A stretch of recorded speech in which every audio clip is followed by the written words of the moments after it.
cannot believe that we are more than halfway through the summer. As always, we are going to kick things off with a really fun icebreaker question. I love this question so much. I'm gonna drop it in the chat. But the question is, if you could shadow someone famous for a weekend, who would it be? Who would it be, and what would you do with them? So please share your responses in the chat. My person would be Beyonce because I love her, and I really wanna know if she actually loves Jay Z or not, and I want to hang out with her kids. So that's my response. Please drop your answers in the chat so we can read them out loud. And as folks are responding to that, I'm just going to go over just like what you can expect for today before we go into the community agreement. And so today's theme, again, for session 4 is local government. That's funny. As local government, we are going to be talking about local elected officials, what they're responsible for, and then also make space for you all to practice how to engage with them. We're also going to continue talking about power, and how you can like kind of garner support to apply pressure on policymakers. And then I'm really excited for this piece. Y'all are going to be talking with some experts in your action groups about the topics that you're focusing on for this summer. So I hope you all have some really, really juicy questions for them. And then towards the end of our time together, we're going to continue working on our workshop. So that's what you can expect for today. And if I didn't mention it, today's theme is local government. Your answers are coming in and they're so funny to me. So Yara Shahidi, Beyonce, that's funny. Someone said Simon Cowell. These are such dope answers. Please keep adding them in the chat. Now I'm just gonna just like reiterate like our community agreements before passing it to our action group facilitators to do their shout outs. So today's a really special day, and as always, we're asking you all to be present, right? Have your camera on as much as possible, engage and be an active participant in these conversations. And also thinking about when you're in the groups of the experts, like how you can continue to be curious and question and just like interrogate what's happening while also just like chiming in on the conversation. And so overall, we really just want you all to get the most out of this experience while contributing as well. So be present, whatever that is to you. And also it may also mean minimizing distractions. I try to like put my phone on do not disturb while I'm in session just so I can be fully present here. But continue adding your responses in the chat. I'm going to start calling our action group facilitators up to do their shout outs before passing the mic to Mello. And so the first group I'm going to call up is immigration justice. Okay, I can do the shout out.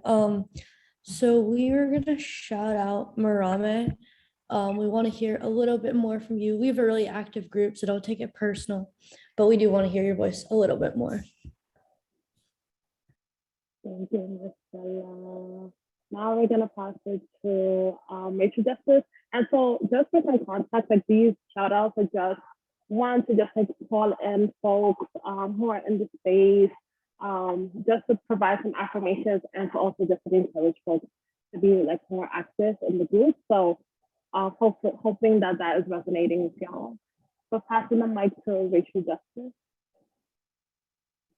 Yeah, so we're going to shout out Joanna. So similar to what Marcella was saying, like our group is pretty active, but we know that you have a lot to say and what you're saying is really important. So we just want you to participate just a little bit more because we want to hear your voice.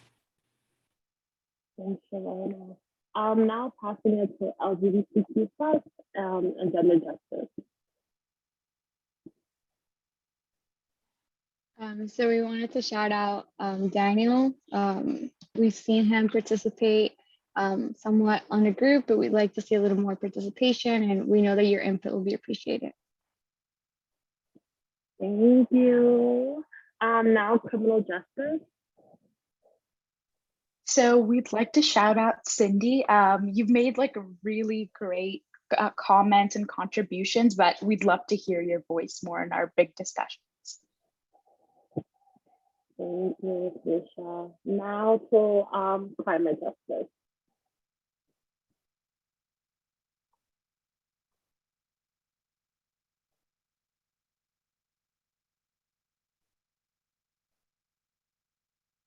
Anyone from climate justice? We want to hear more from Jennifer and Muhammad. Cool. And then last but not least, mental health.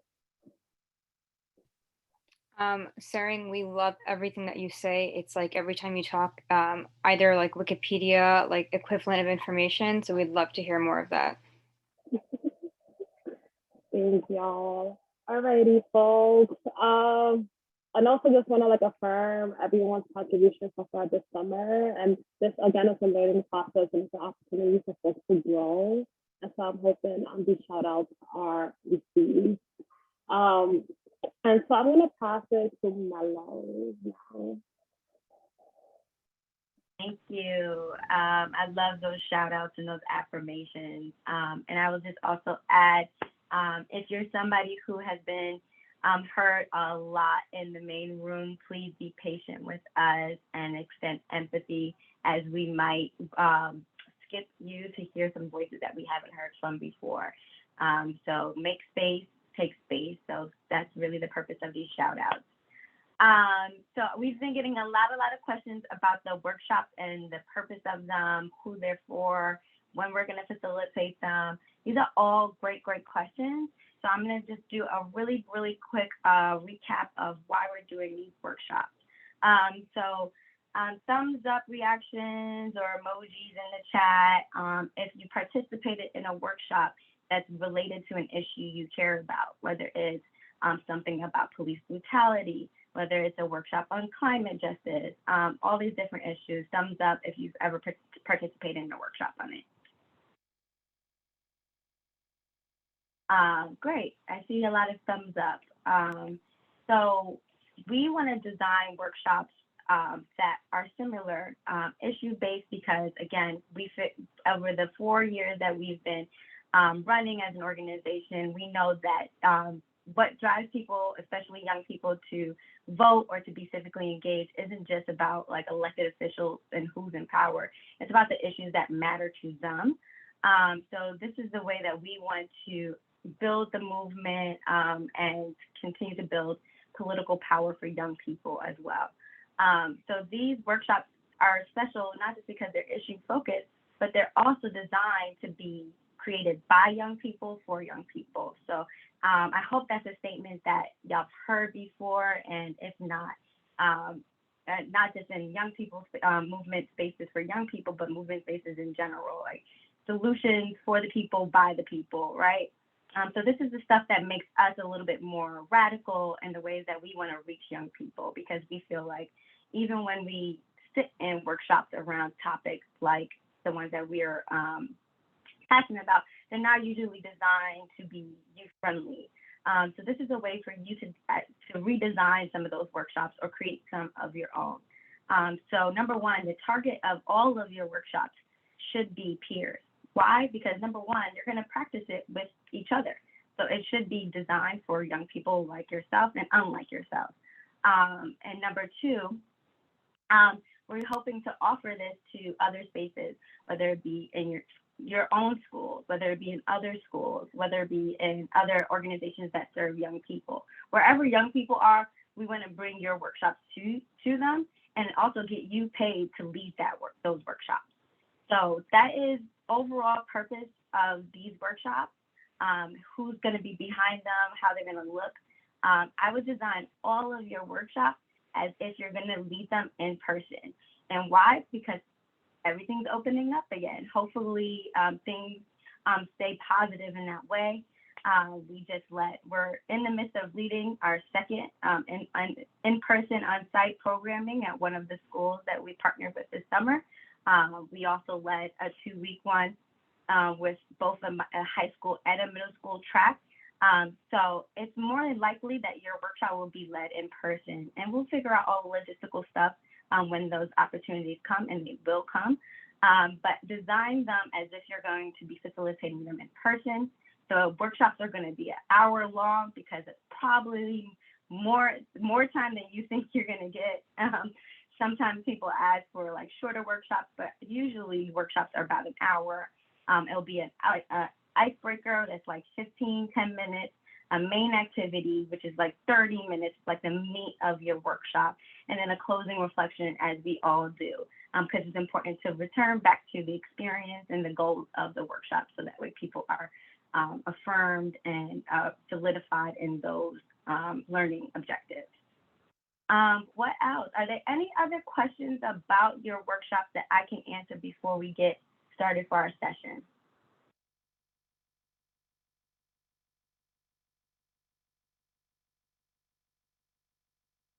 All right, and I'm going to continue to meet with your action group facilitators to address any questions that might come up in those specific times. I hope that overview reinforces what we're doing in this space. Again, in the last session, you'll have a chance to facilitate a section of your workshop. It'll be 30 minutes. So you'll have 30 minutes from beginning to end to facilitate a piece of your workshop, and then sometime after those 30 minutes to reflect and receive feedback from your peers about how your workshop went. Got I it? want to underscore, there is a lot, unfortunately not everyone can be a Y voter, but this is a great way to sort of spread the civic gospel and to have influence not only on your fellow Y voters in different action groups, but on young people all around the city and beyond who are interested in hearing from you. So we're really excited about the workshops you're going to put together. And thanks for that note, then. I'll just say in closing, this is not something that's property of YVote. This is something that belongs to you and your team. So even if you had your own opportunities where you wanted to lead this, again, like your school is a great place to start, you can go and take action and utilize this workshop that you create with your team to do that.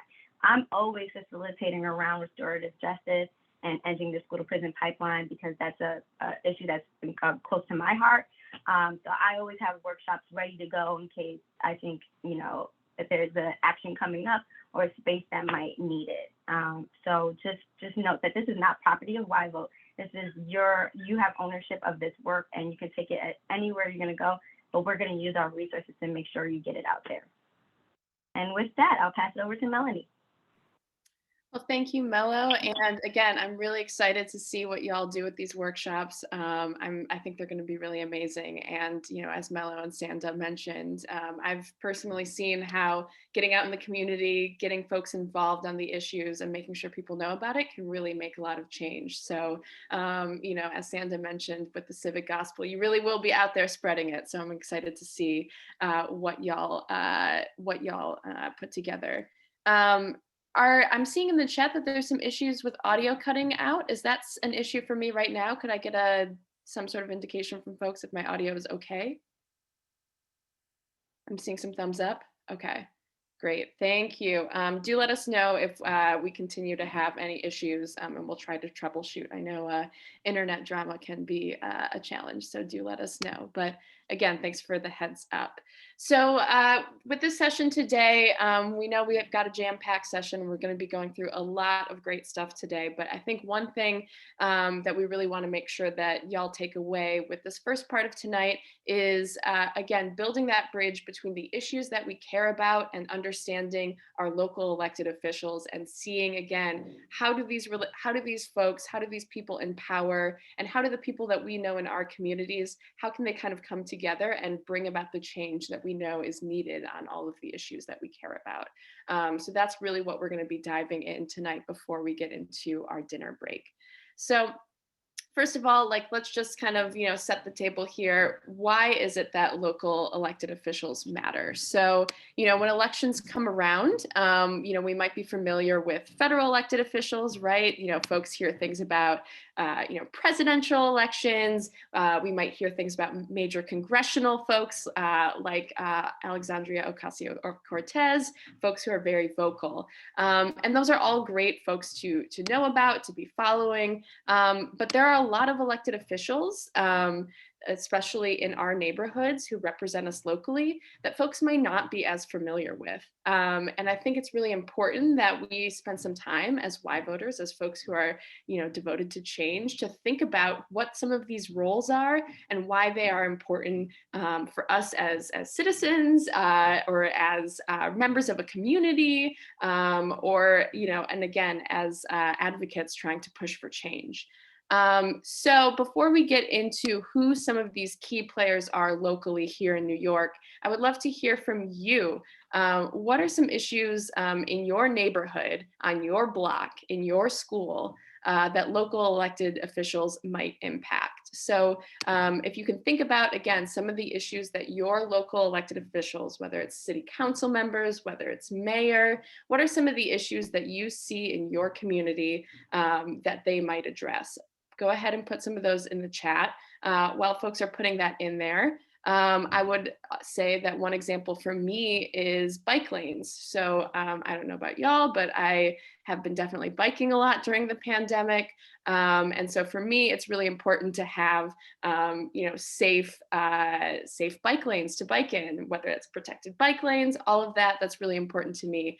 And so, I'm always calling up my local official, getting on them on Twitter, calling my community board, and really talking about the issues that, again, making sure those bike lanes are there so folks can travel around safely. And I see a ton of examples here in the chat, folks talking about the subway, absolutely, and talking about bumpy road conditions. Yes, like some of the folks often refer to it as the unsexy part of government, but it's things that really matter, right? If you're driving over the same pothole and it injures your car or bike, that's a big deal for you.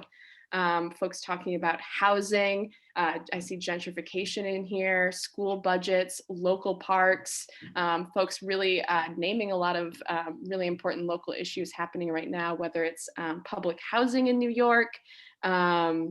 And yeah, Quentin, I love that comment in the chat. This question really makes me realize how little I know about my community's government. Don't worry, you are in the right place. We will be talking all about that tonight. So again, I love folks thinking about all of these different issues. And yes, a lot of what you are naming in the chat right now are issues that local elected officials can and do have major influence over. And I will note that sometimes there are certain issues that it's not always clear exactly like which role is going to deal with this one thing. And part of our jobs as advocates is, knowing again the issue that it is that we really care about, and understanding that there's going to be a lot of different stakeholders who can make change on that issue, right? And so it isn't just about saying, well, I care about public housing and therefore I'm going to talk to like this one city council member. No, it's like in order to create change, we need lots and lots of folks involved. And so it's not a question of, who is the one elected official who deals with this issue. It's knowing a little bit about this elected official and their office. How can I get them to move on the issue I care about? How can I bring them into the campaign? How can they support me? And so I want to just make that point, because sometimes, look, government can be a lot. It can be confusing. I was a lobbyist for many years. I know the challenges that are there, but it's really about getting to know some of these roles and some of the issues they care about. And I'm seeing a lot of folks, again, putting some great examples into the chat, and hopefully in our breakout groups, we'll have even more time to discuss some of these, but really appreciate some of the answers that are here in the chat. So as we move ahead, so to Quentin's question about what some of these roles are, we're going to go ahead and start talking about what exactly some of these roles do. So I'm going to go ahead and share my screen here for a minute. So, all right. So we are going to play a quick game, if my computer will allow me to. We're going to play a quick game of Guess Who. And so we're going to do this over chat. And so the idea here is there's several local elected roles that are here in New York City that play a major role in our lives. And I want to hear from you all which of these roles you think I'm describing. So how this is going to work. You see on the screen right now, there's 6 positions that we're going to be looking into this evening. So mayor, the public advocate, the comptroller, community boards, borough presidents, and city council and city council members, right? So these are 6 major roles in New York City local government. These aren't the only roles that exist, but they are really foundational to our local government. And so what I'm going to do is I'm going to show you a slide with a quick description of a type of role, and you tell me in the chat which of the 6 that you think it is, and then we'll talk a little bit about that role. And Mello, if I'm going over on time, could you let me know, because I can't see my clock? Cool. Awesome. So we're going to go ahead and do the first one here.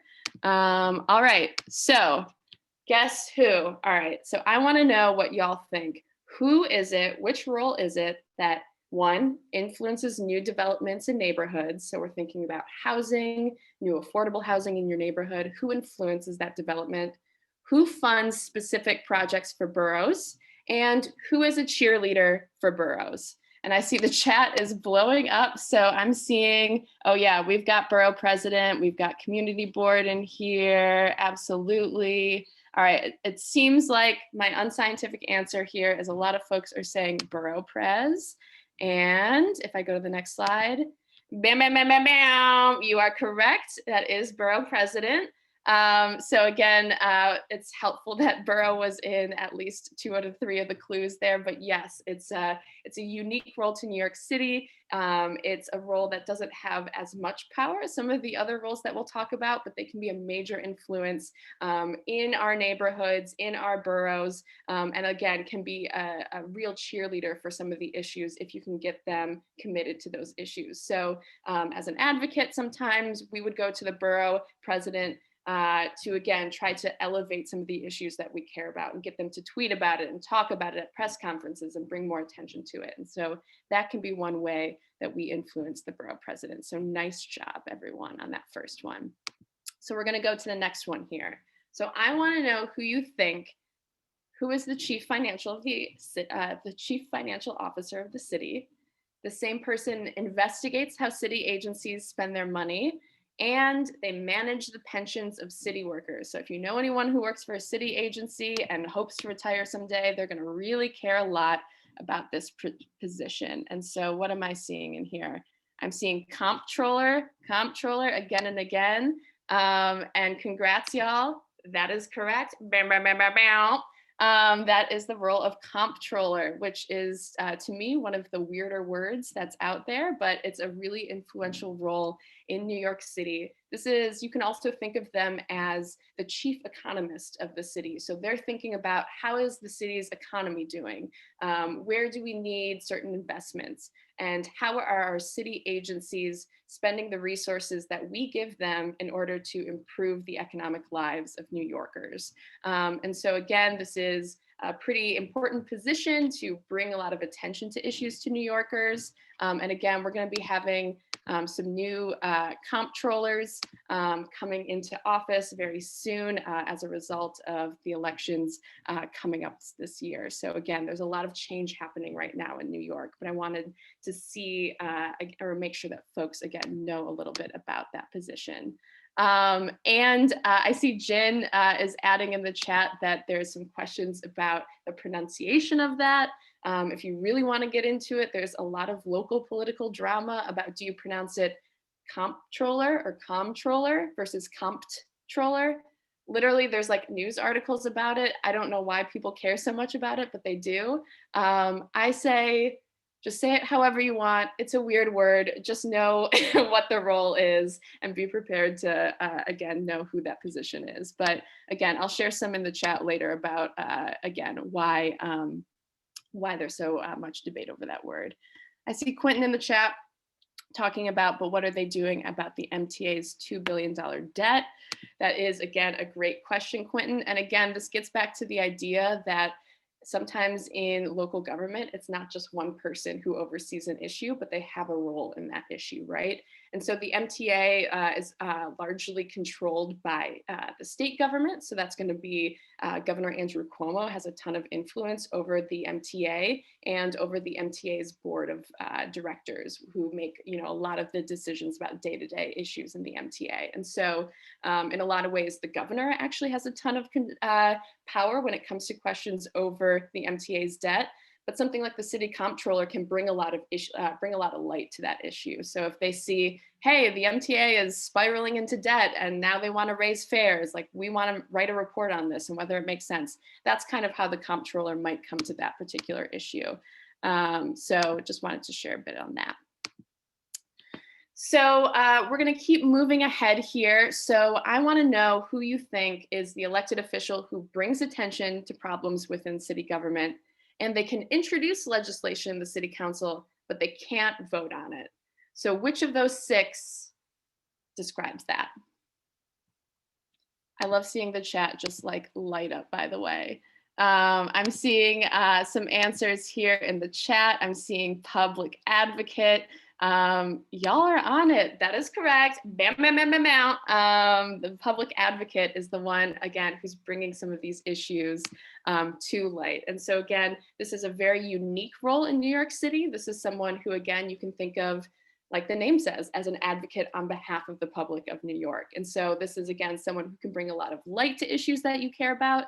And so keep that in mind as we're thinking about power mapping and bringing light to some of the issues that we care about. Is this something that the current or is some of the issues you're talking about in your action groups, is that something that the current public advocate is talking about? If not, maybe you need to bring it to their attention. And how would you do that? These are all sort of the strategy questions that advocates ask themselves. So again, great job on getting that right. And again, think about how you can start using these roles to move some of your issues forward. Just a couple left here. So I want to know, who is it who oversees city agencies? So making sure that city agencies are running appropriately. Who is it that approves or vetoes city legislation and they create the city budget? So who is that? All right, I see Daniel in the chat saying mayor, and that is correct. It is the mayor of New York City. And so again, this is a role where they are in charge of all of the different city agencies that are in New York. Fun fact, there's more than, I think it's 140 city agencies in New York. And so they are overseeing all of that staff, all of those people in charge of it, and making sure that agencies are running appropriately. And so again, a lot of times folks focus on, we want to pass legislation, which is an awesome goal as an organizer. But ultimately the goal of passing any legislation is to change how city agencies do things. So mayors are sort of in control of that. They also obviously have a lot of public visibility, and they play a big role in the city budget. Bink, mayor, all right. And then now I want to know a little bit about who is it who are the most local form of government. So the smallest form of government you could think of in New York, but has a big influence. And it's made up of community members who make recommendations on how neighborhoods development and any needs that come into the neighborhood. And I'm seeing a couple of different answers here. I'm seeing community board, I'm seeing community or city council. And for folks who did say community board, pew, pew, pew, pew, that is correct. The community board is a non-elected position. So these could be anyone in this room, could be, well, I shouldn't say that, but folks can run for community board.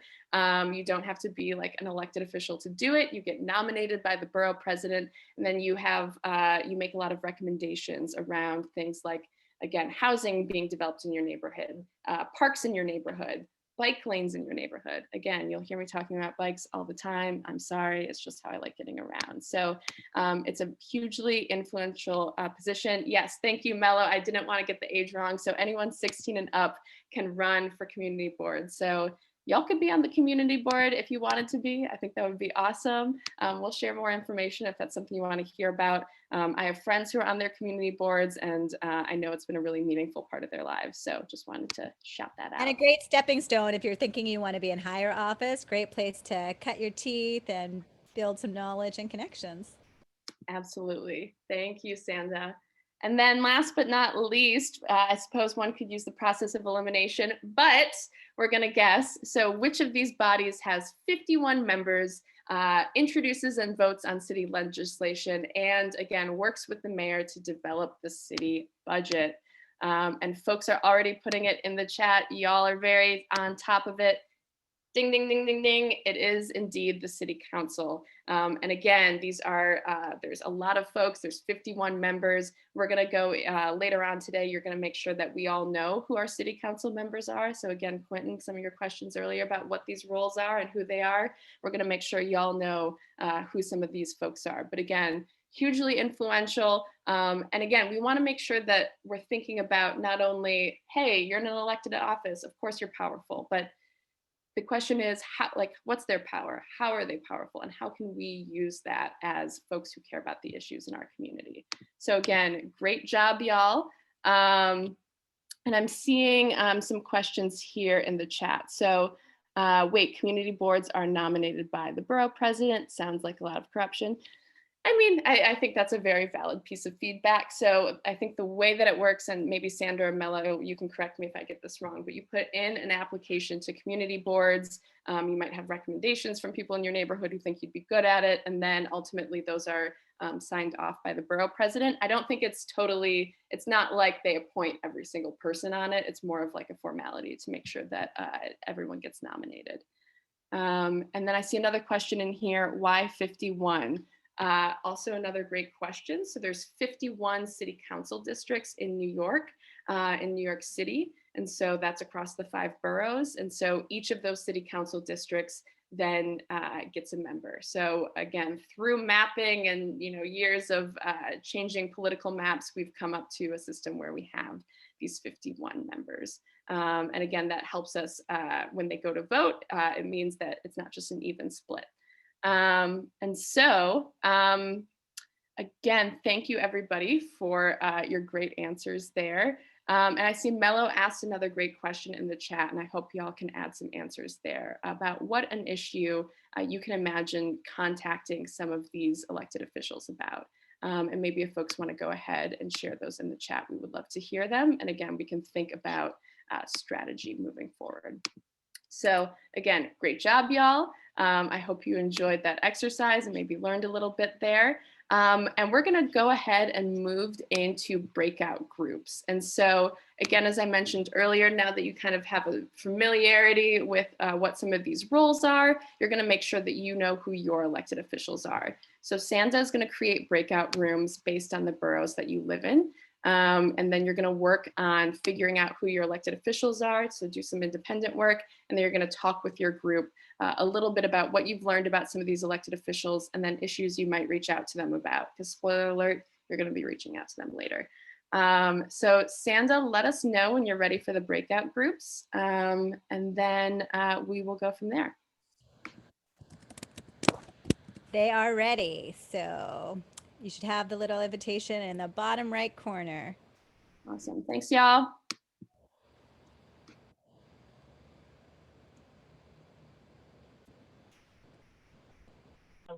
Your local elected officials. So if you can drop some names in the chat. And then also want to hear what are some of the issues that you were talking about in your breakout groups that you would reach out to a local elected official about.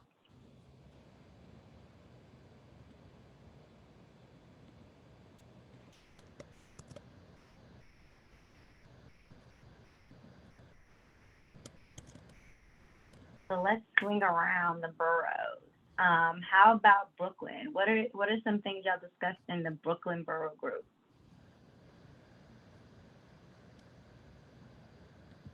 So I guess I could go. We started talking about like the differences between like what our specific representatives can do and the bigger pictures of big ideas that we might want to address. So like, for instance, minimum wage might be an issue in our community, but it's not necessarily something that our local representatives might have much control over. But something specifically in my community, like pedestrian safety and speeding cars, is something that would be more easily tackled by, let's say, city councilmen. Thanks. Does anybody else from Brooklyn want to share a different issue? Yeah, we also talk about poverty and Asian hate crimes, since 8th Avenue is a big Chinatown. There's a lot of Asians in Sunset Park and located in Brooklyn. Thank you. How about Queens? I heard Queens going hard in the chat.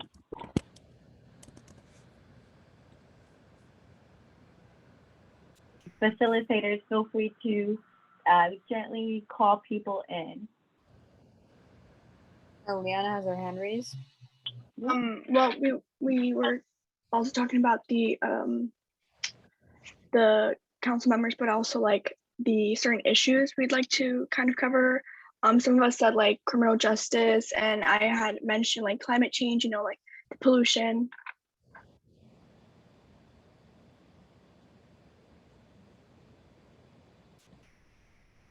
What else is happening in Queens?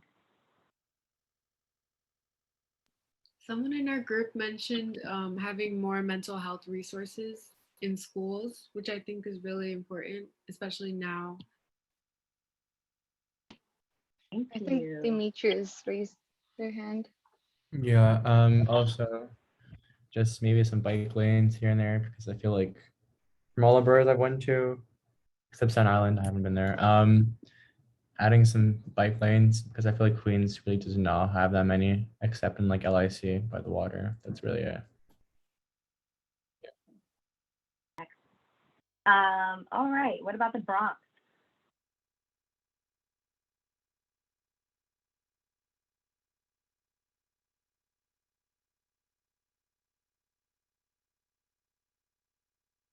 Okay, the Bronx has some really good ideas, so I'm waiting for one of y'all.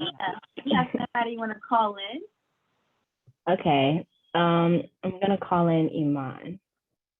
All right, so I guess we talked a lot about like local concerns that we kind of noticed on a day-to-day, kind of calling on city council. We had an emphasis on city council members to like address the concerns in our communities. Like we saw things like the school budget and like having just to kind of like making sure that everything's like education's equally distributed around different schools in our communities, as well as a focus on construction and just kind of like helping that and making sure that it's not like irritating to the people who live there. And there's also like issues with like apartments, housing, and just things that like affect us on a day-to-day basis. It's something that we feel as though we really want our city council members to address.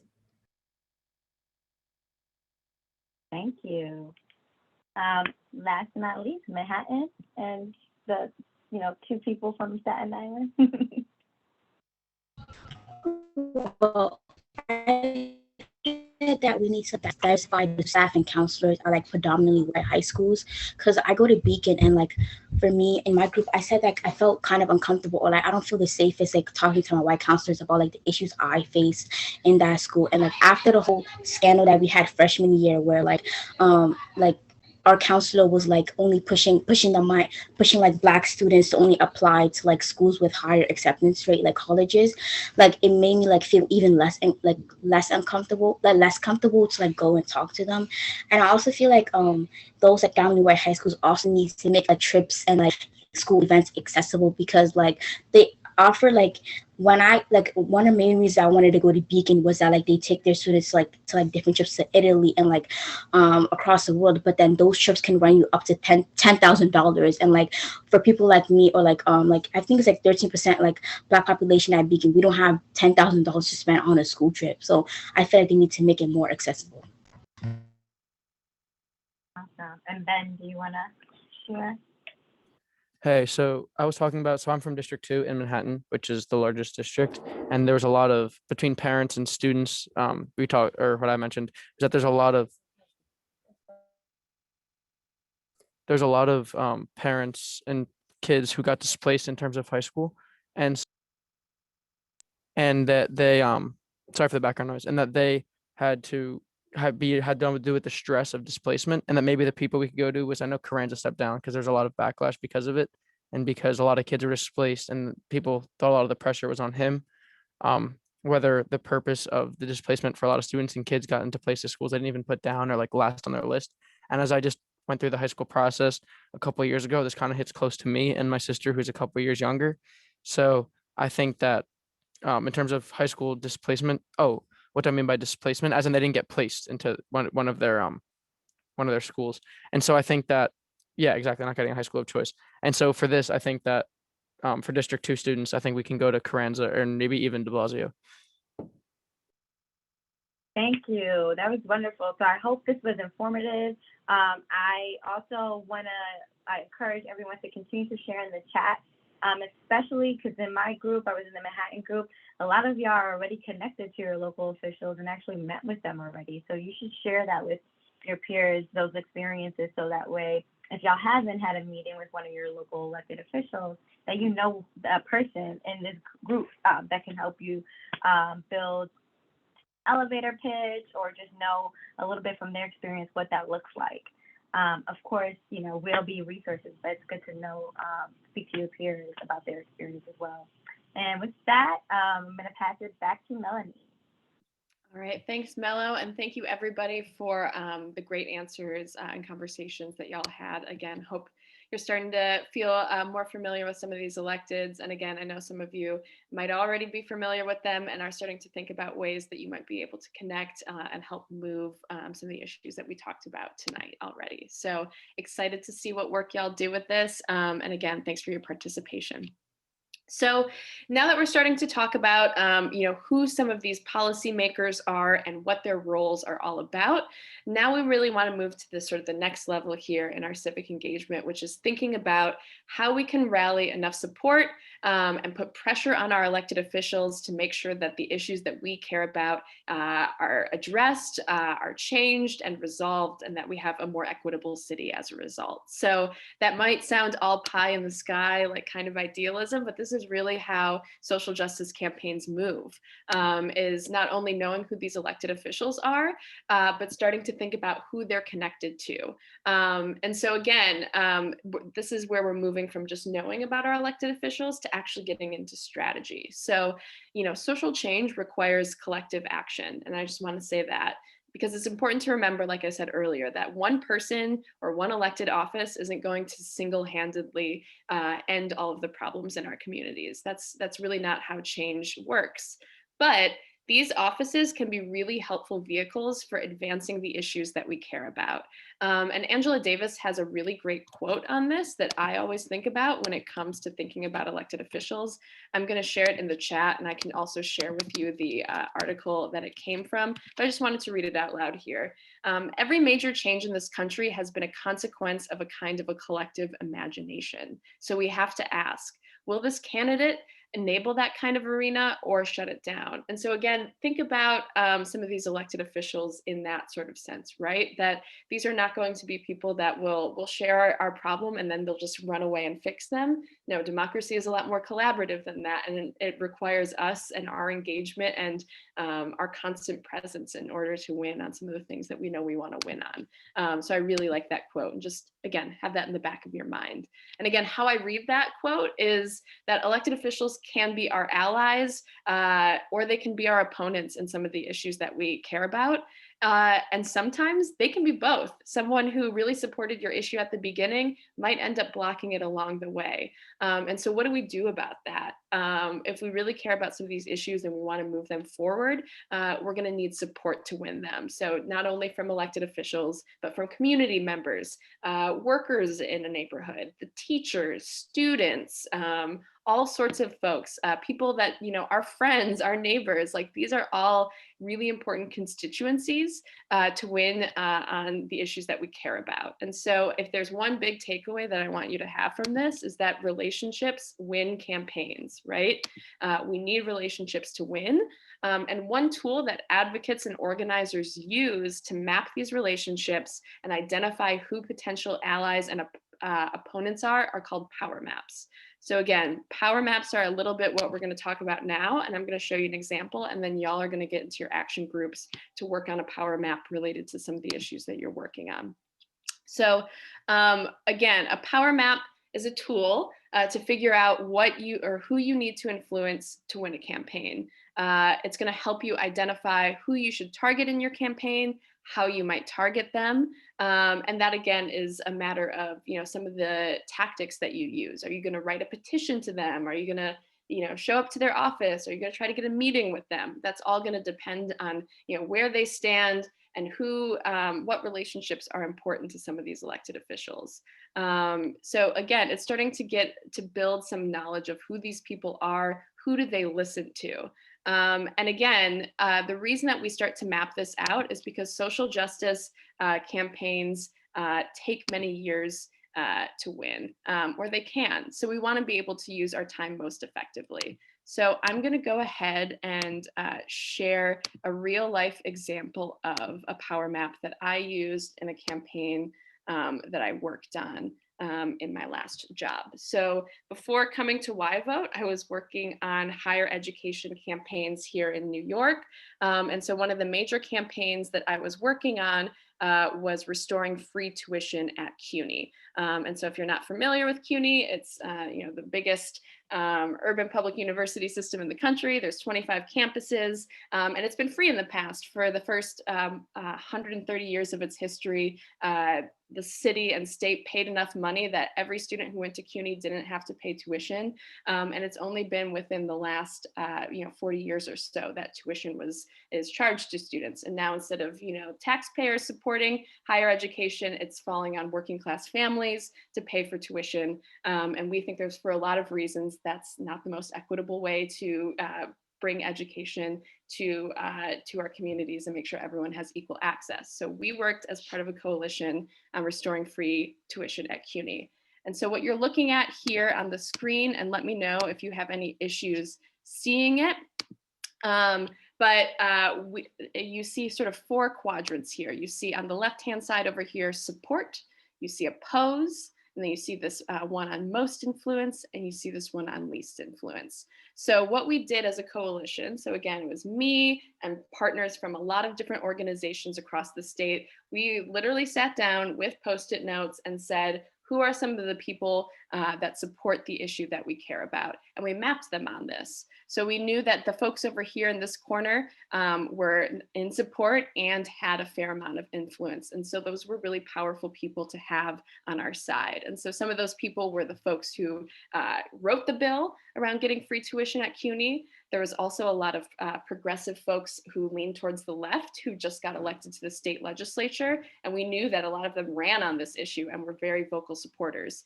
And then you see in the orange, there's these groups that aren't elected officials, but are actually community groups. So we know that, for instance, the Union for CUNY was very much in support of it. And then we saw over in the corner over here, we saw opposition. So we knew that our governor, Cuomo, was not in support of restoring free tuition. He was of the belief that that was too much money for the state to spend, but he has a huge amount of influence. So we knew that this was an important person to have on our map and to start thinking about how can we move this individual. And then we had some other, again, key elected officials in the New York State legislature who have a lot of power, who were, a little bit more in support than Cuomo, but still not totally there. So we wanted to make sure that they were on the map as well. Over here in this bottom quadrant, we see folks who were in opposition, but didn't have a lot of influence. And that was actually the Republicans in the New York State legislature because they were the minority party. They didn't have as many votes as Democrats. And so we knew that they would be opposed to this legislation and indicated that, but we knew that they didn't have a lot of power. But we wanted to make sure they were on the map so that, again, we're starting to think about if that opposition comes up, how do we respond and how much energy do we need to put into that? And then over here was the groups that are in support, but don't necessarily have as much power yet as some of these groups over here in the yellow. So you see on here, it's everyone from CUNY students themselves to the student government, to parents, to people who go to DOE schools, because a lot of DOE students end up going to CUNY. And so even though it says on here that they have the least influence, these things can be moved, right? These are what folks might refer to them as unorganized constituencies. They're folks who would care about these issues, but they haven't yet been connected with information to know that there's folks fighting for CUNY. So we put these on the map, and part of our challenge, or part of our task here, is to make sure that we can move them not only to, again, support our issue, but that we can make sure that they are a powerful influence when it comes to this issue. And I'm going to take a quick look at the chat because I see some questions coming in here. And I do see that, again, folks talking about free CUNY. Again, if you want to talk about this in a lot of detail, please let me know. I'm happy to talk about this and that history of CUNY previously being free. But again, this is something that folks are really working hard to win on. So again, this is an example of a power map. And so how we use this is we put these names on here and then we revise this, right? This is a living, breathing document.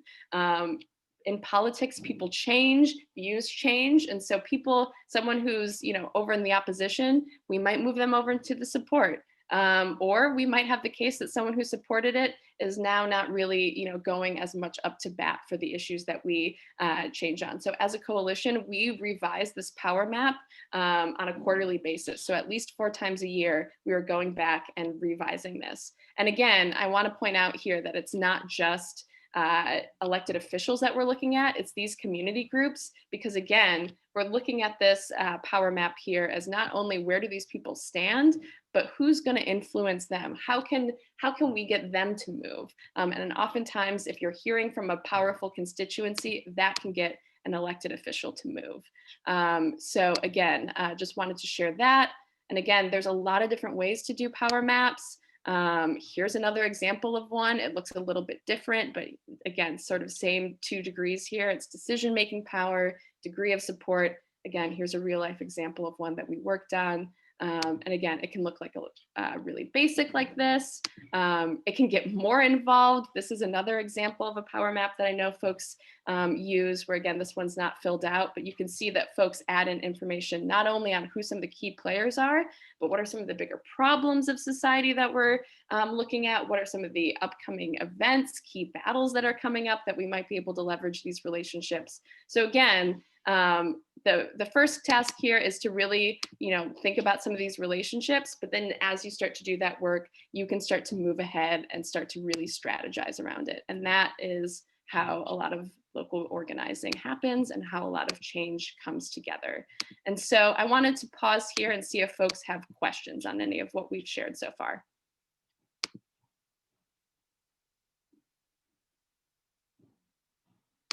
Awesome.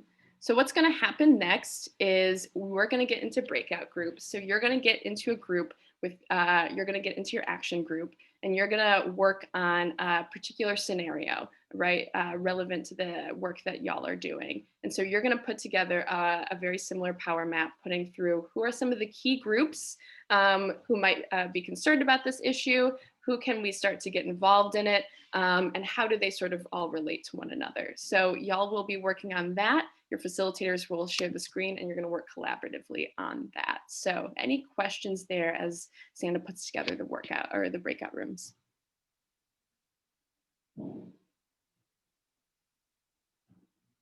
since I'm seeing a lot of good conversation that I'm loving around CUNY in the chat, I'll be sure to share some articles later on tonight. So if folks want to learn more, they can. But yeah. We ready to break out? I think so.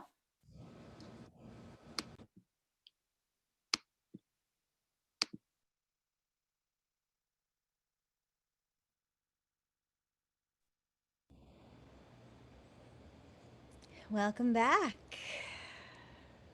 from a whirlwind power mapping.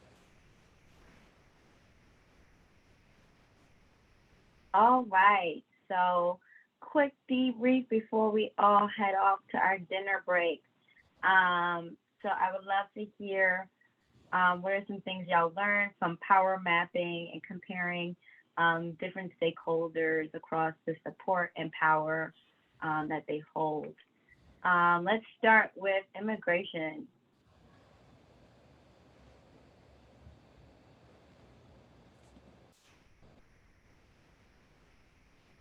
Liana? Yeah, there you go. Oh, sorry. I was just looking at the doc. Just give me 1 second so I can. Don't worry about it. Thank you. I don't know how this process works, so get ready for the rest of the group. All right. So just to briefly kind of talk about what we put in the map. We said that the most influence and those who would be supporting this scenario would be the mayor and the city council, And kind of in the middle would be like small businesses. And then those who would also support but like have less influence are like undocumented immigrants, documented immigrants, pro voting rights nonprofits, and first generation Americans. And the oppose and that have the most influence is ICE. And then the least influence and that are also opposed are conservative citizens, Republican borough presidents. And then we said that like some things that were revealed with the power map, and what can show is that like there are internal divisions, and there's a clear image of like what to consider and who we can consider in these discussions, and then know like where the different support systems are and who makes up our city and neighborhoods and how much power they each have.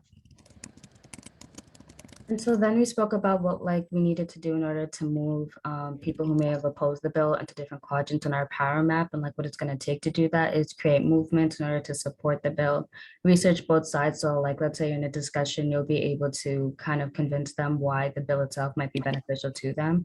And once again, like just to reiterate, show benefits of having undocumented immigrants like allowed to vote, since that was what our scenario was based on. Thank you. What about racial justice? Okay, so for our group, our prompt was about as a part of desegregating schools, we wanted to see more Black and Brown teachers getting hired. And we wanted to create programs that help New York City students of color enter into the education field. And so we identified that a lot of the stakeholders included the governor, city council members, students, teacher unions, principals, the New York City Department of Education, and parents.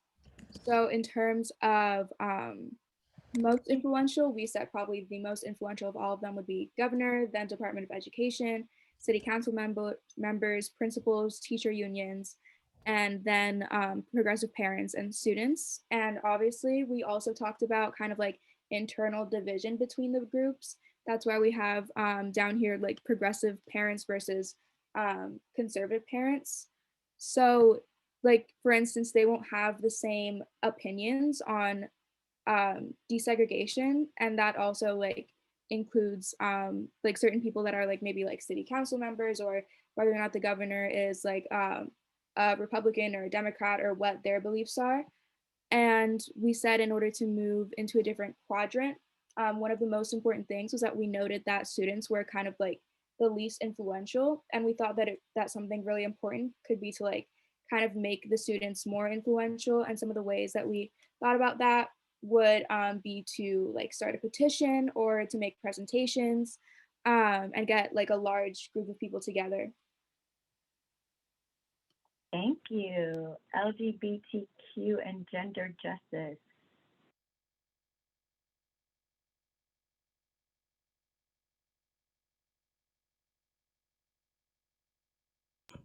So yeah, for our most influence for support, your representatives are LGBTQ clubs or allies. These include like a lot of influencers like Shane Dawson and like James Charles, very famous people that we can use to advocate for this kind of issue. We also have LGBTQ plus organizations and nonprofits.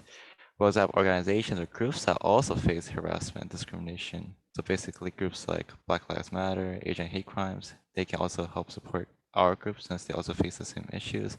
And finally, we also have LGBTQ plus teachers union. Yeah, very important. And then for oppose and most influence, we said the Board of Education, because they're slow to action and we don't really see change happening in our education. And then we have conservative / traditional groups of organizations. And then we have representatives of the Republican Party, because our group pointed out how it's really important to kind of the difference between the city and, you know, upstate. The city, it's more democratic, while if you go upstate, you have more conservatives. So they have different points of views when it comes to the LGBTQ. Thank you. I love how y'all are keeping this really quick. We got 3 more groups, so try to keep it down to a minute. Criminal justice. Yep, that's me. I don't know, someone's putting it up, but basically we were talking about shifting police funding toward like youth employment and some other stuff I kind of forgot. But essentially, obviously opposing it would be the police chief, police unions. These folks are going to be pretty influential and you're going to have to get over that obstacle. And then in terms of support, you have teachers, even though they're not like they're not empowered, they are sort of adjacent and they can, advocate on behalf of kids and students. And so that would be helpful. Lobbyists as well, the DOE. We're not sure where the new DOE chancellor stands, but maybe she'd be in support of something like that. And then with the mayor, the city council, and the state legislature, they're the ones making the decision. And de Blasio is a progressive and would support progressive causes, but sometimes he has to be convinced. Sometimes he goes the other way. So he'd be someone you'd have to move along with the city council and the state legislature in the same position. They're both controlled by Democrats, but some Democrats might not want to do anything that's associated with defunding the police. So that would be where everyone stands. Thank you. Climate justice.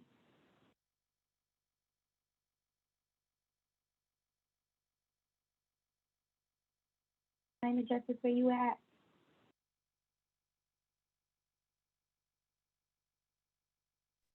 Pragnum, you want to share for our group?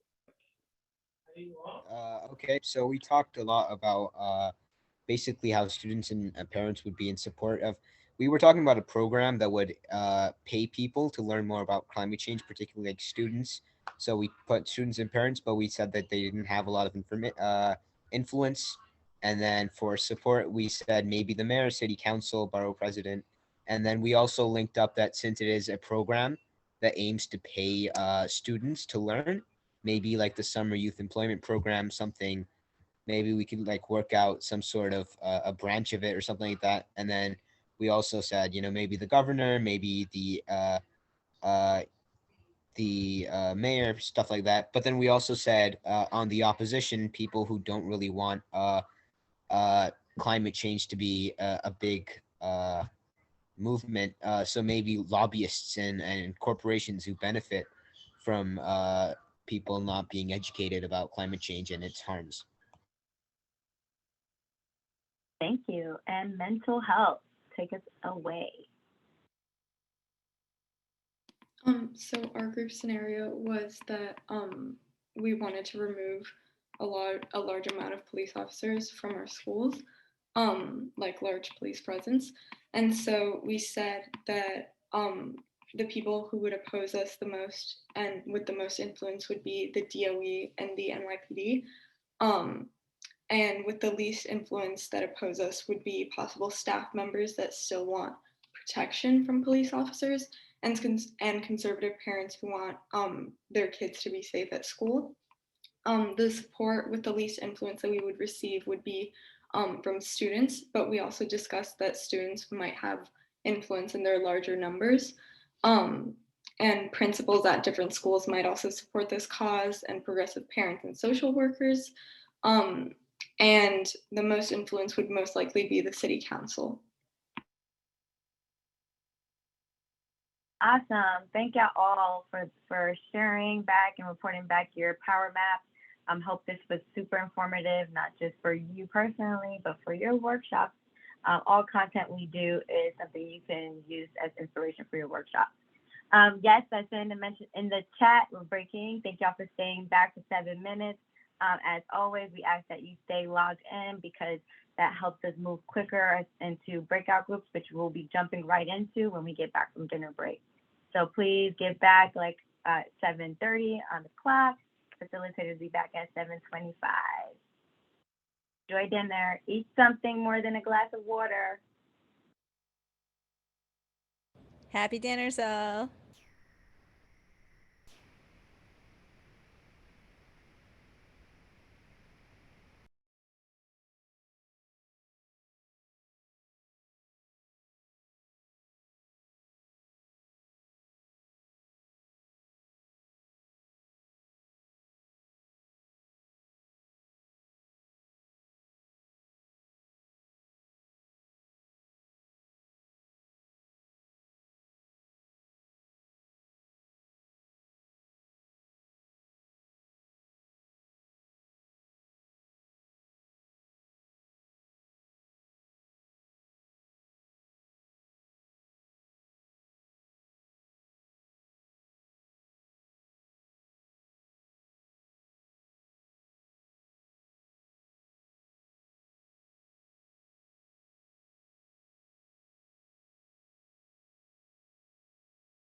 Hey, Carl.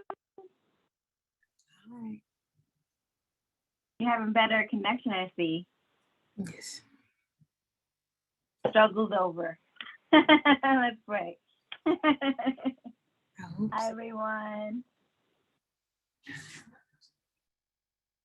Facilitators, if you are back with us, turn on your camera so we know we're here.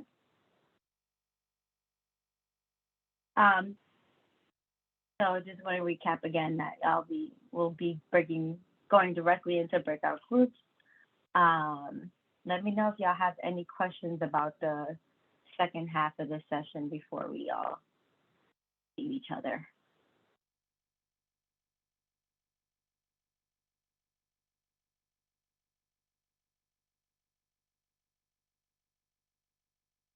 So I Is just want to everyone underscore, oh, sorry, go Mela. No, go ahead. I was just going to say, just want to underscore, these are great guests who are joining us. So you really want it. One of them has already joined us. So you can see how great she is.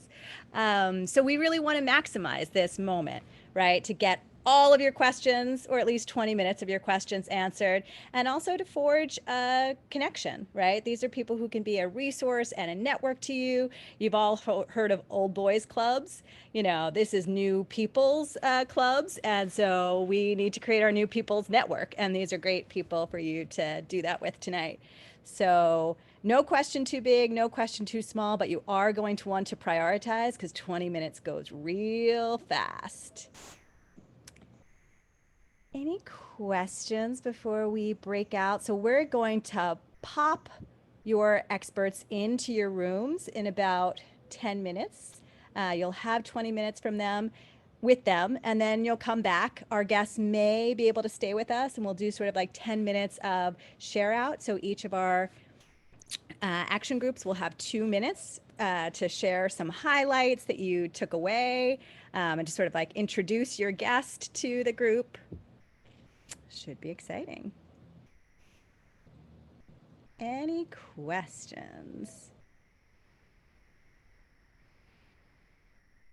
Mia has asked a good question in the chat about if you've already solidified your questions, can you start early to get extra time? Always appreciate those overachievers. The answer is when your guest arrives, and I told them to come around 7:35, I will bring them into your room. But Mia, and for any other group, so environmental justice, but also other groups, if you already have your questions nailed down, you can hop ahead to be thinking about your workshop. But also be thinking about, you know, given what you've started to identify as your peer-to-peer workshop focus, how that might inform what you want to ask. But yes, you can definitely use that 10 minutes for other action group focus. Okay, we ready to I just want break? to do a quick check-in. If you are with us, please turn on your cameras, especially for the folks that haven't turned on the camera for the first half of the session. Unless obviously you are having technical difficulties, we truly understand, but please let us know so that way we can engage you in other ways. But please let us know that you are back from lunch with us by turning your camera on or noting in the chat that you are here. And our facilitators will be checking in to make sure you're at the audio at the very least.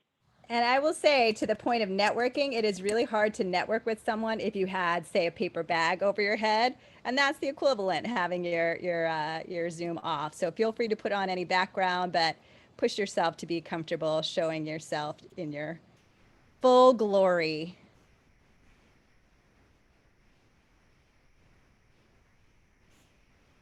Okay, we ready to break out? Rooms are open.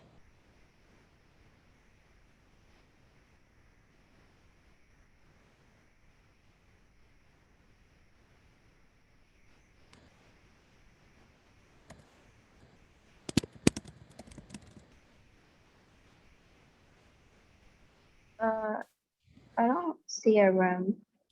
Did you hop out? If you hopped out, then I'm going to need to put you back into your room.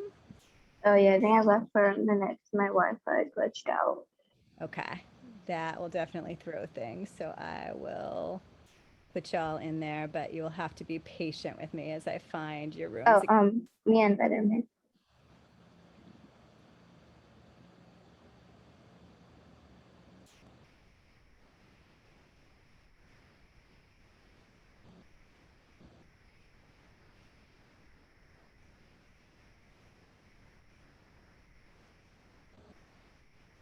Okay, I'm gonna get you in there alphabetically, but be patient for a second.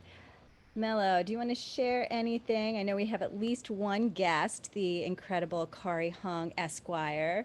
If you want to share anything with her about our immigration group or about YVote in general, while I get folks situated.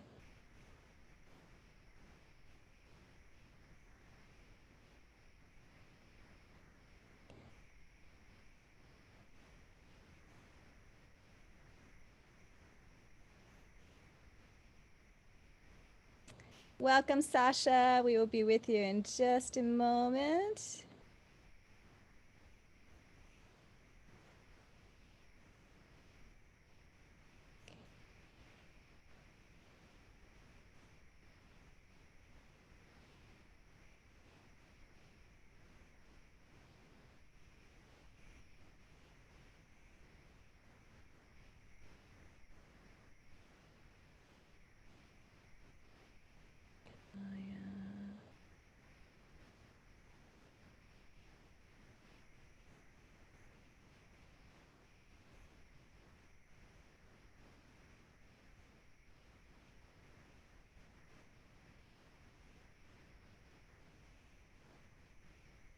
Joanna, are you in racial justice? Yeah. Okay, got you in there. Sasha, welcome. Kari, welcome. Ooh, Alba, you have arrived. No, you should already be here. Alba, are you with us? And Joanna, do you see your invitation? Zoom, zoom, zoom. Sasha, Kari, glad to have you with us. So we were just breaking out into our action groups. So Kari is going to be with the immigration group. Sasha, you will be with our mental health group. They are right now strategizing about how to make the best use of your time. I am thrilled to see both of you and happy to answer any questions you have. Also, our other guests will be joining us in a couple minutes, and you'll have like a minute to introduce yourself. But if you can stay, then you'll get to hear introductions from our students as you meet. Hi, Quentin. We're going to put you into your racial justice breakout to strategize about your questions. Welcome back from dinner. So in the before times, this would have been a pizza and politics forum. We would have looked forward to breaking bread or at least pizza crusts with you. But then again, we wouldn't have had you from the West Coast and from Montana. So there are some silver linings of our Zoom-based living.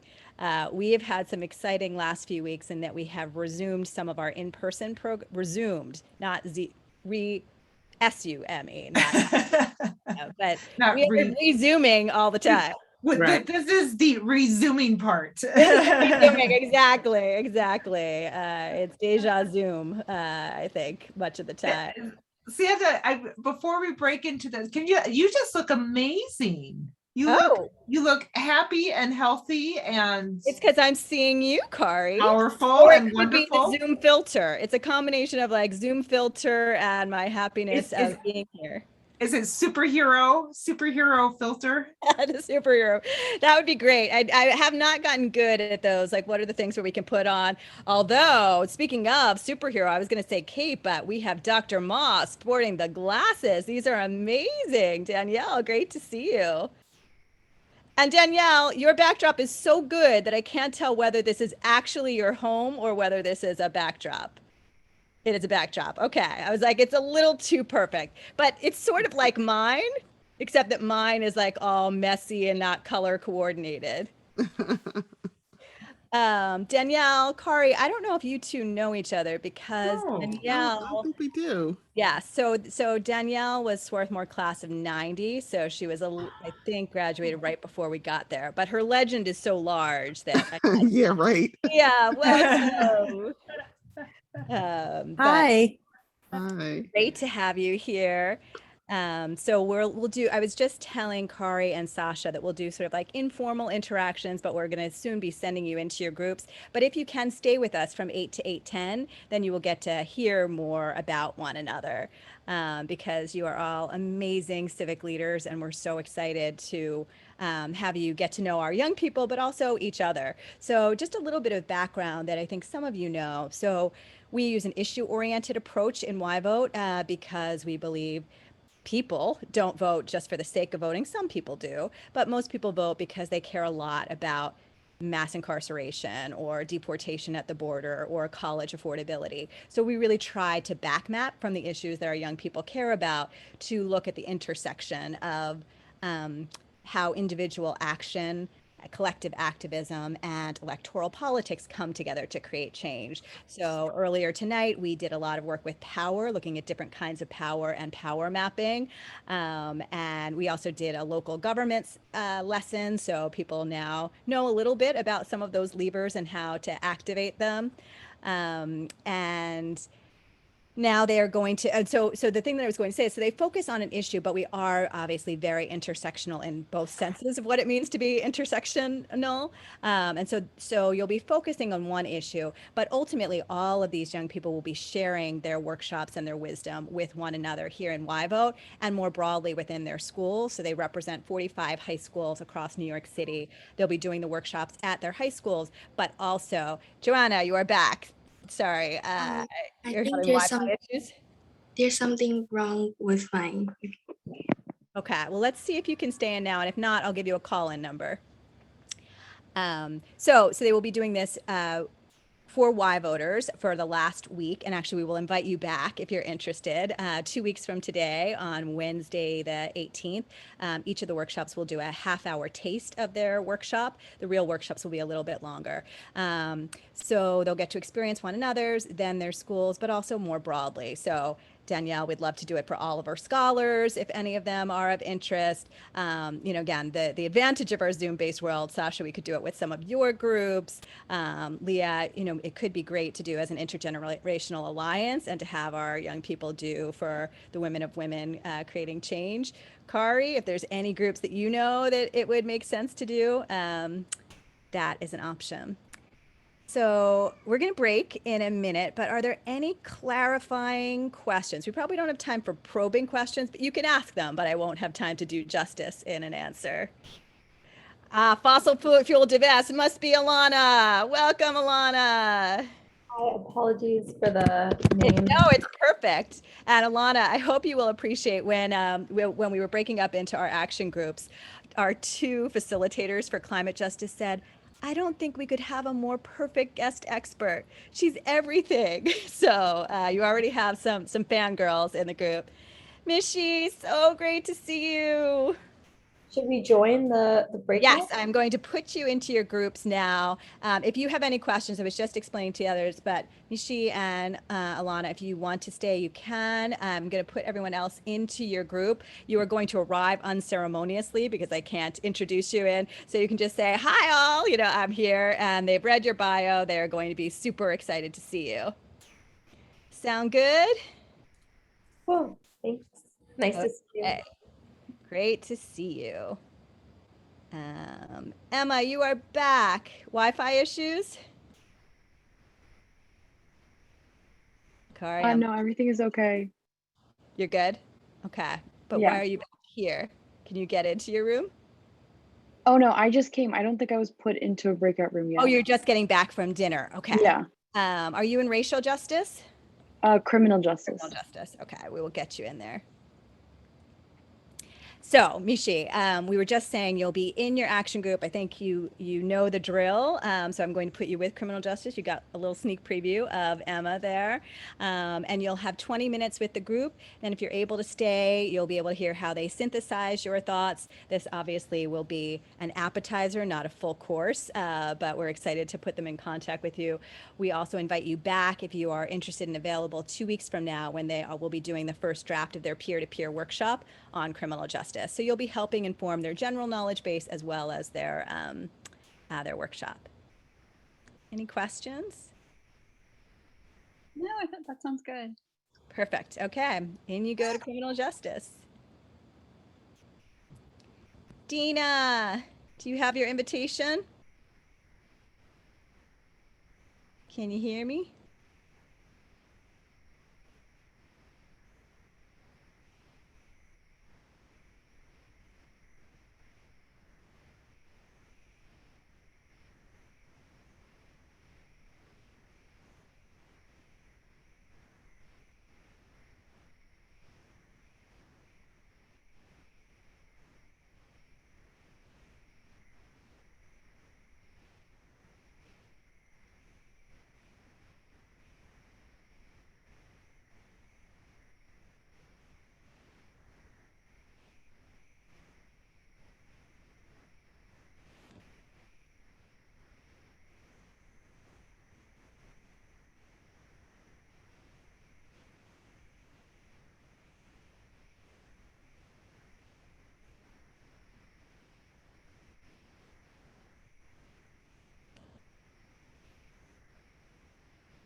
Thank y'all.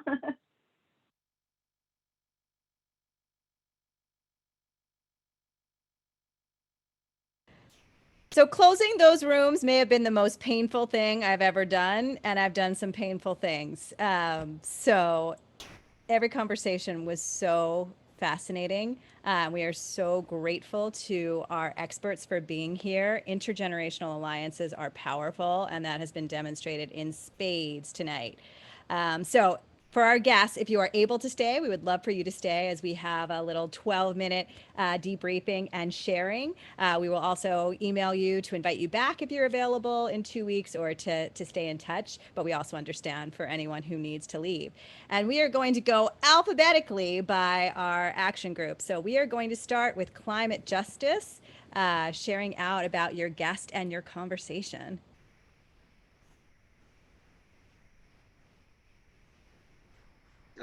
I can go. Basically, we talked a lot about how to keep corporations and politicians accountable, because there are so many people who are making bold statement about that we're going net zero, and then we really need to ask, what does that really mean, and how can we, we have to follow through and make sure that they actually do what they're promising to do, because if they don't, it's just basically trying to please the public temporarily. But then we also talked about the Green New Deal, how to reach international agreements, and the importance of international agreements, and how we can build up to larger scale projects starting from our community and from local projects. And our speaker was actually doing something at Harvard, basically, where they're trying to convince the university to stop investing money from projects that support fossil fuel emissions and stuff like that. So that's really cool, and that's what we talked about. Thank you for that great share out. We are going to move on to criminal, and thank you, Alana Cohen, for being here with us and for the extraordinary work that you are doing as you enter your senior year of college. Criminal justice.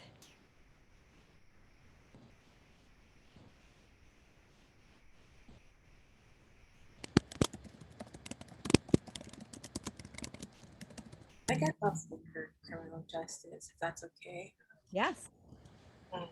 So we learned a lot from Miss Manishi. She told us a lot of really informative things about, what she does in the criminal justice field. So something that I took note of was that there was over a 50% decrease in youth incarceration. However, on the flip side, no state has completely departed or moved away from the, I guess, youth prison complex or young people in prison complex, which is obviously very much unfortunate.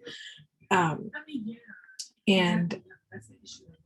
African Americans / youth of color in New Jersey are 22% more likely to get arrested than white youth in New Jersey, which is also, again, very unfortunate. And she also mentioned that the youth prison complex is made mostly for, crafted to basically keep poor youth and youth of color back. Whereas if a young person that's white, if they're to commit a super heinous crime, they have the resources and the funds to kind of rehabilitate themselves, probably, get counseling or therapy or get sent to a boarding school, like Ms. Nishi also said. So I feel as though there's a lot of reform to be made in terms of who's being targeted in the youth prison system. Thank you. Beautiful, rich summary of so much that you covered. We are going to move on to, and also thank you to Mishi, our amazing guest from Criminal Justice. We are going to move on to gender and LGBTQ plus justice, where our guests were Shonda Chapman and Leah Giddens. One thing that we talked about a lot was intersectionality. And we talked about the intersectionality between race, gender, sexuality, and we also got into domestic violence and how people with who kind of have more intersectionality in their identity are more likely to experience it. And that was very interesting to talk about.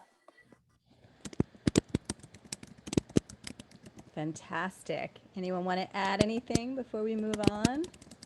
We also talked about uplifting non-binary LGBTQ voices by making sure that they're visible in these conversations and by pushing the boundaries, and basically that we have the ability, because we have all of these like terms now, and we're having these conversations already. So like youth have the ability to make more change than say like older generations. So like we need to be making this change right now. Beautiful points. Thank you for sharing them. And thank you, Leah and Shonda, for joining us. We are moving on to immigration justice with our guest, Kari E. Hong. Yes, Liana. So we were very fortunate to hear from her. She really talked to us a lot about like immigration and how we as like the younger generation can like be more involved in immigration rights. And she spoke a lot about like educating ourselves more. And she also like spoke about how it's very unfortunate how the immigration process has become more difficult, and that like a key skill in being a worker in like the public service jobs relating to immigration or not is also persistent. So it was really good to hear from her. Thank you. These are just incredible, concise, power-packed. Ruby, would you like to add to that? Yeah, just to add on about what happened at like discussion, like Liana said, speaking with Ms. Hong was truly like phenomenal. So she spoke about her work as an immigration lawyer and her work inside the Florence Project and how it's used to help people who are fleeing and searching for asylum, and how her passion was really driven throughout like her youth and like it transcended into her life today. And it was just like really inspirational. She also spoke about how like immigration has shifted over the years because of bills such as like the 1996 bill and like the Title 42 enacted by Trump and etc. Amazing. Great additions, Ruby. Randy, did you want to? Oh, okay. Great. So we are going to thank you, Kari, for being here with us. Incredibly inspiring. We are going to move on to mental health, where our guest was the amazing Sasha Simon. So something that Sasha said that really resonated with me, and actually wrote it down as soon as she said it, was the mental health needs of youth need to be defined by youth. And I just thought that was really, really powerful, especially because our workshop was geared toward mental health coming out of COVID and the type of resources that students need. And so I was just really inspired by all of the work that she was doing. And we were talking about the intersectionality between BIPOC communities and mental health, and kind of how like mental health is covered in schools, but they're kind of just like left to their own to really figure out the logistics and the specifics, even though there is somewhat of a general guideline. So it's really interesting hearing about that dynamic and coming from her perspective. Beautiful summary. Thank you, Madeline. And we are going to continue to follow the BIPOC Mental Health Coalition that Sasha leads.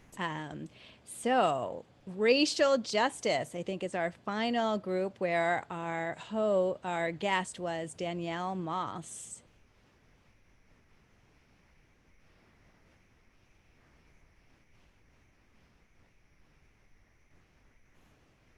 Racial justice. Oh, yes, Jonah. So we had the pleasure of speaking with Dr. Moss, and she kind of specializes and focuses on racial justice in schools and in the educational system. And she kind of focuses on giving support to students who may be just not getting the extra support that they may need, mainly because of their race or ethnicity. And we kind of focused on that. And we also talked about different ways to kind of get attention and start working on certain issues. And I remember I asked her about what she found the most, like kind of the most something that made the biggest difference, I guess, when it comes to trying to make a difference. So if it was protesting, working on social media, or signing petitions in Chi, something that stuck with me was that she kind of said that all of them kind of work equally, and that something can make a bigger difference in your situation. So if it's more convenient for you to work online, then stick with that and try and so that's kind of what we talked about, and we focused more on the school system. Great summary of what sounds like a really rich discussion. Quentin, did you want to add something? I wanted to add about our speaker. She was talking about how one of the questions was how does racism and white supremacy influence our education? And she was talking about how textbooks often are written by white men, or in a generalized sense, and are described in the story where white men are the heroes. And I totally agree with her. I've seen so many examples of of that. Like, I was in third grade when I was in Texas, and we were learning about the Texan Revolution or independence from Mexico, and how they painted it was that the Texans were brave heroes who fought against tyranny, and that the Mexicans were just people who were hell-bent on imperialism.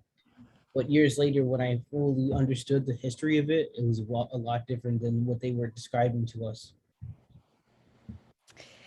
Great point, Quentin. And it's why we need to have y'all in and influencing positions of power, because they who write history have a big impact on how we learn and internalize and create history. Thank you for that. And thank you for all of you, both our guests and our action group members and those who summarized so much so swiftly. So we are going to go back into our action group so that you can debrief in your action group some of what you are mining and making meaning of from our guests.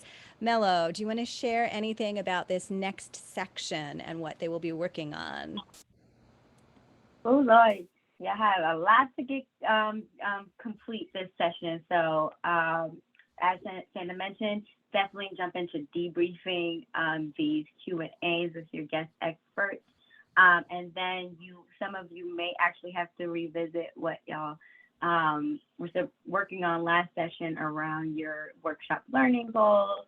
Hopefully this helps you think through those a little bit more deeply. And then for the groups that have moved through that, you're actually going to start brainstorming what activities look like for your workshops.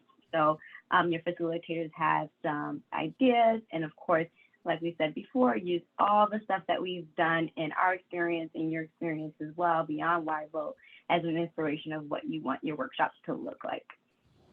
And hopefully that should be enough to accomplish in the next 40 minutes. I think so. I think you've got a work cut out for you, as usual. Okay, we're going to reopen the rooms.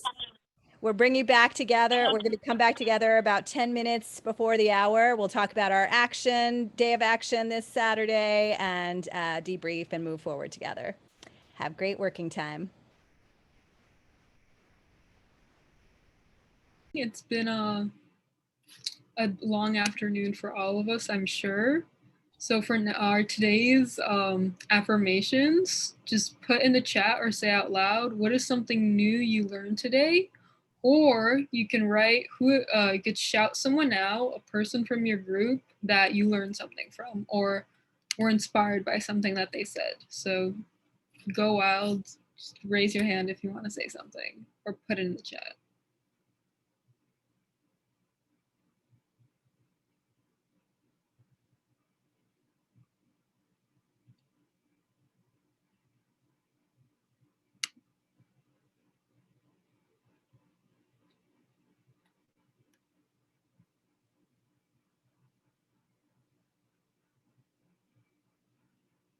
Go ahead, Liana.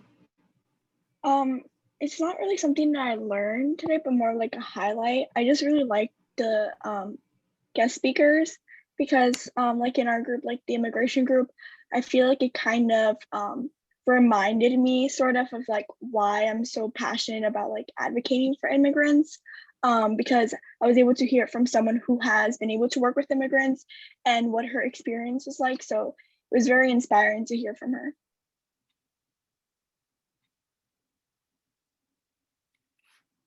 That's great. Anyone else felt inspired by some of the guest speakers?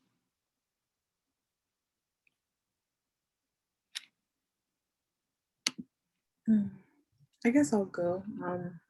I felt very inspired by the criminal justice guest speaker because she spoke about like a lot of the actions that were made to close down a lot of like youth prisons, and that's not really something that I hear that like happens, that like, you know, smaller organizations can have such a big impact.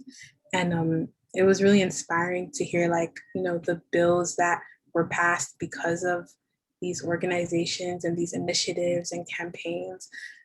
So it was very like comforting and like inspiring to know that like organizations just like YVote can have like the same kind of large scale impact.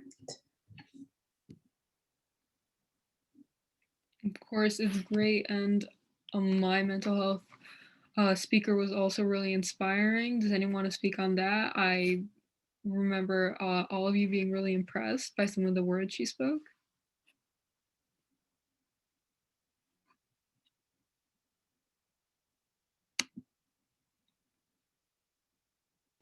Yeah, for the mental health speaker, I think it was really cool about her ideas about how much youth need to be in charge of the types of resources that we need to receive in regards to mental health.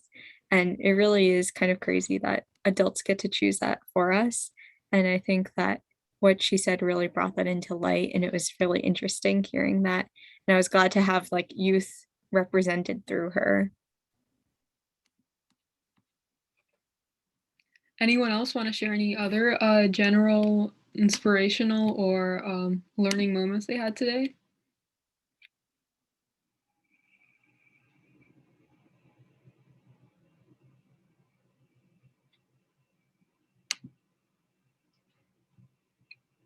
If not, we've heard a lot already, a lot in the chat.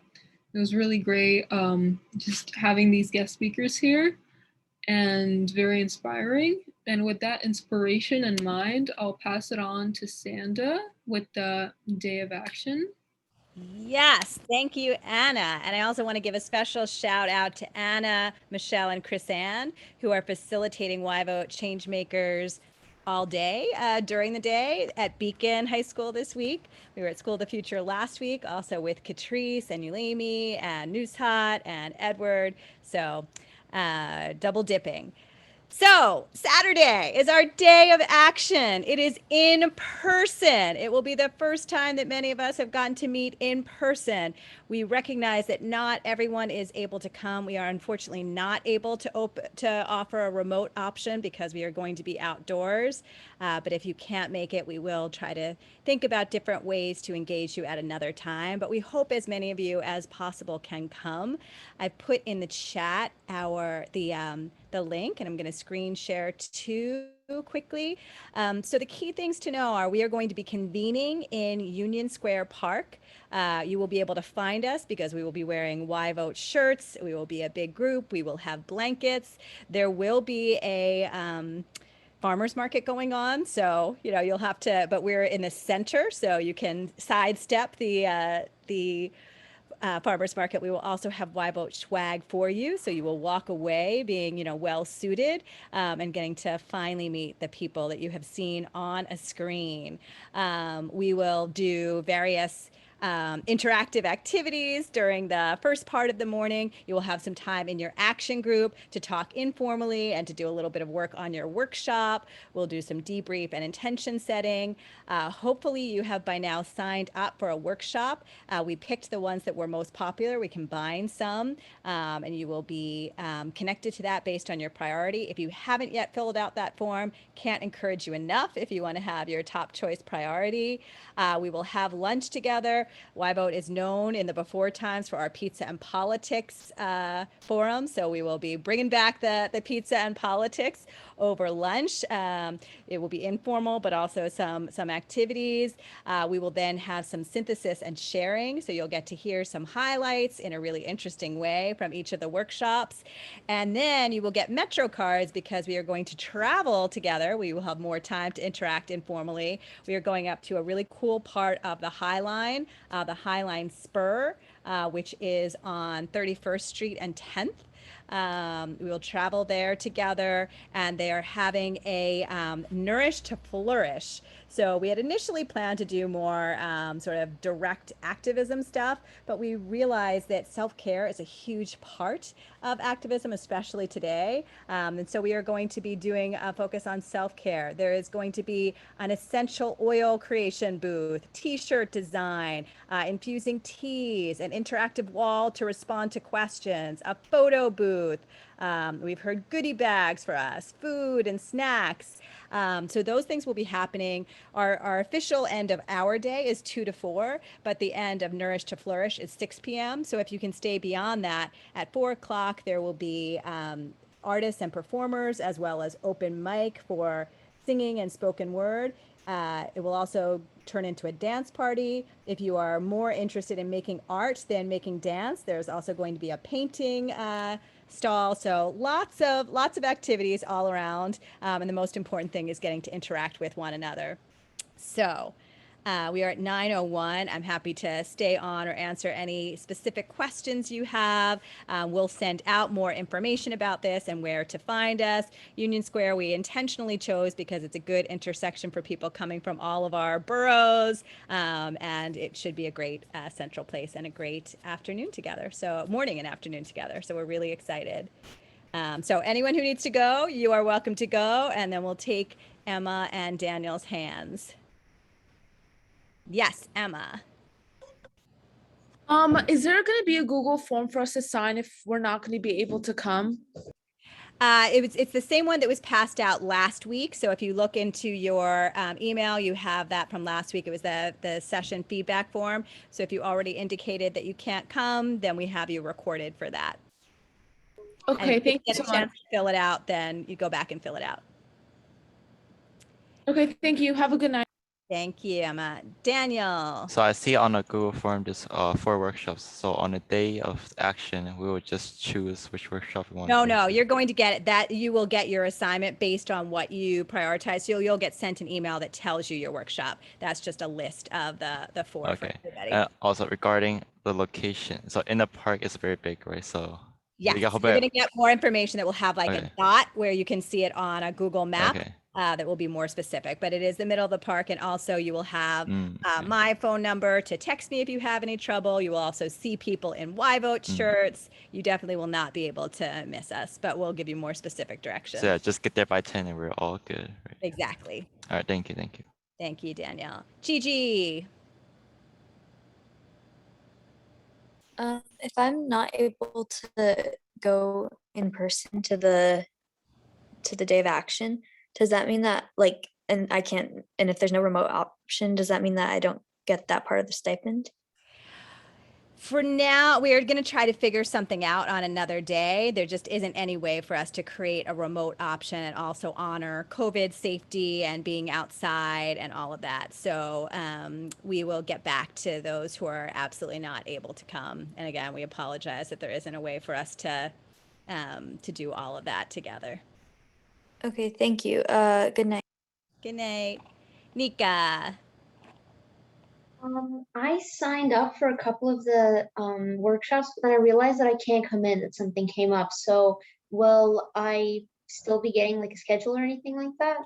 Well, if you can't come, I mean, yes, you were on our list, but you can either go back into the form and update it, or I'll just make note of that here. All right. Okay. Good night. Thanks. Natalie. Hi, my question isn't about the day of action in particular. That's fine. You can ask questions beyond the day of action. When exactly is our last day here with YVote? The last day is Wednesday, August 18th. So 2 weeks from today, sadly. And that will be when we're doing our section of our workshops for one another and when we're talking about next steps for the fall and all that good stuff. Isn't it the Wait, 17th? Sorry, Natalie, I didn't hear you. Can you say that again? I just said thank you. Okay, you're welcome. You said Wednesday, so I was confused. Oh, I'm sorry. Sorry. Sorry. Yeah. Tuesday the 17th. I got confused. We run a bunch of programs. The last one is Tuesday the 17th, the same schedule that we generally have. Any other questions? I have a quick question. Yes, Mateus. You're going to send a follow-up, like an email that says, I just want to get this straight. Sorry, you might have said this already. That says which workshop you're in, correct? Exactly. It's Will going that to also have the address of where to go to? It will have the address with like a Google map and a dot, and it will have your workshop. We just wanted to preview it for you here tonight while we're together, but you will receive more information in your All right, email perfect. by Thursday. Thank you. Absolutely.